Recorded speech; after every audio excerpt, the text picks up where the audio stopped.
আসসালামু আলাইকুম। বাংলাদেশি ব্লগার অধরা মাধুরী থেকে আমি মাধুরী আরেকবার ওয়েলকাম করছি আমার ছোট্ট ফ্যামিলিতে। আশা করি আল্লাহর রহমতে সবাই অনেক ভালো আছেন। শুরু করতে যাচ্ছি আজকে নতুন আরেকটি ভিডিও। আশা করি পুরো ভিডিও জুড়ে আমার সঙ্গে থাকবেন।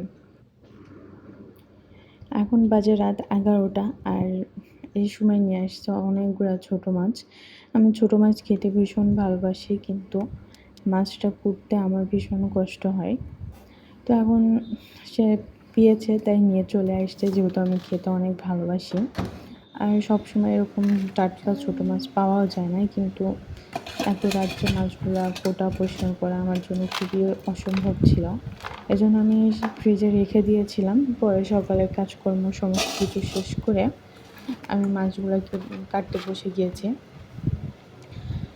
ছোটো মাছ কেন, আমি বড় মাছও ঠিক মতো কাটতে পারি না। আর ব্রায়ানে নিয়ে ছোটো তো ওকে নিয়ে আমার মাছ কাটতে ভীষণ কষ্ট হচ্ছিলো, খুব বিরক্ত করছিল।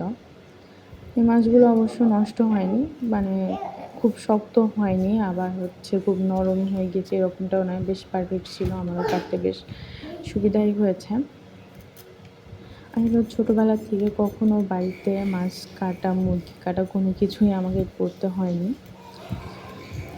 সবসময় আম্মুই করতো এগুলা, কিন্তু এখন তো আম্মু নেই। আর যেহেতু একলা থাকতে হয়, আশেপাশে কাউকে সেরকম চিনি না যে মাছগুলো কাটায় নিব, তখন বাধ্য হয়ে নিজেকেই করতে হবে। যেহেতু খেতে ভালোবাসি, একটু কষ্ট করাই যায়। যাই হোক, মাছগুলো কাটা, পরিষ্কার করে ধুয়ে এগুলো করতে আমার প্রায় সারাদিন সময় লেগে গিয়েছিল। সারাদিন বলতে ৩-৪ ঘন্টা সময় লেগে গিয়েছিল। মানে এই মাছগুলো কাটছিলাম, আবার মাঝে মধ্যে রায়ানকে খাওয়ানো, গোসল করানো, ঘুম আসানো এগুলোও করছিলাম। মানে কি বলবো, সারাদিন ধরে কাটতে প্রথমে পুঁটি মাছগুলো কেটে নিয়েছিলাম। মানে পুঁটি মাছ যেহেতু খুব তাড়াতাড়ি নরম হয়ে যায়। পরে আবার অন্য মাছগুলো কাটছিলাম, সেগুলো আর ভিডিও করা হয়নি।